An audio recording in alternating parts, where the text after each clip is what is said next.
Hi friends, ఎలా ఉన్నారండి అందరూ? నేనైతే చాలా బాగున్నాను.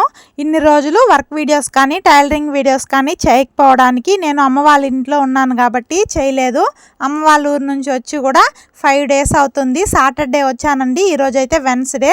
ఇన్ని రోజులు కూడా మిషన్ అనేది స్టార్ట్ చేయలేదు. ఎందుకో పిల్లలు ఇంట్లోనే ఉన్నారు కాబట్టి వాళ్ళతో పాటు టైం స్పెండ్ చేయాలనేసి మిషన్ అయితే పెట్టలేదు.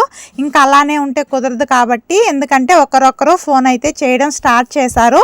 పెండింగ్ బ్లౌజులు అనేటివి చాలా ఉన్నాయండి. ఊరికి వెళ్ళే ముందే అవన్నీ ఇంకా కంప్లీట్ చేయాలని మిషన్ అయితే స్టార్ట్ చేశాను. 2 బ్లౌజులు అయితే కుట్టాను. ఒక బ్లౌజ్కి వర్క్ వేయాల్సి ఉంటే ఒక సింపుల్ డిజైన్ వర్క్ అనేది స్టార్ట్ చేశానండి.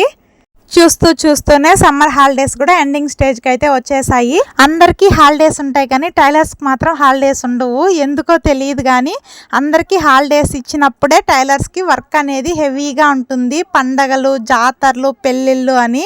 అలాంటప్పుడు మనం టైం స్పెండ్ చేసుకోవాలి అన్నా కూడా కుదరదండి. పిల్లలతో ఉండాలి అన్నా కుదరదు. అనుకోవచ్చు టైలర్స్ ఎవరి కింద పని చేయలేదు కదా, వాళ్ళ ఇష్టంగా వాళ్ళు ఎప్పుడైనా లీవ్ తీసుకోవచ్చు అని. కాకపోతే ఎప్పుడైనా సరే కొంచెం రెస్ట్ కావాలి అని ఒకరోజు మిషన్ ఎక్కకుండా పడుకున్నాం అనుకోండి, ఆ రోజు ఇంకా స్టార్ట్ అవుతుంది. అప్పటి నుంచి కొమ్మునున్న వాళ్ళ మొత్తం కూడా ఆ రోజే ఫోన్ చేయడం స్టార్ట్ చేస్తారండి.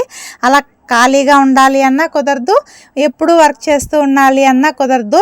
అప్పట్లాగా అసలు నాకు ఇప్పుడైతే అసలు పని చేయాలి అంటే కూడా ఓపిక ఉండట్లేదండి.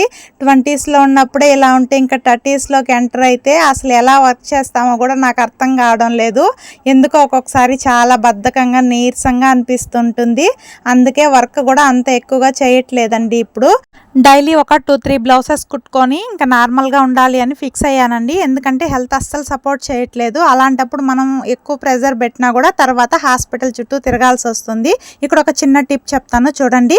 బ్యాక్ పార్ట్ నడుం లూసు, ఫ్రంట్ పార్ట్ నడుం లూస్ అనేది ఒక్కొక్కసారి మ్యాచ్ అవ్వదు. అలాంటప్పుడు బ్యాక్ పార్ట్ని, ఫ్రంట్ పార్ట్ని నడుం లూస్ ఎక్కడికైతే వస్తుందో ఇలా మిడిల్లోకి ఫోల్డింగ్ చేసుకొని ఆ మిడిల్ ఎక్కడైతే వస్తుందో అక్కడ నుంచి మనం సైడ్ జాయింట్స్ అనేది చేసుకున్నట్లయితే సైడ్ జాయింట్స్ అనేది కరెక్ట్గా స్ట్రైట్గా వస్తాయి. వీడియో నచ్చినట్లయితే లైక్ చేసి మీ ఒపీనియన్ కామెంట్ చేయండి. Okay friends, bye friends.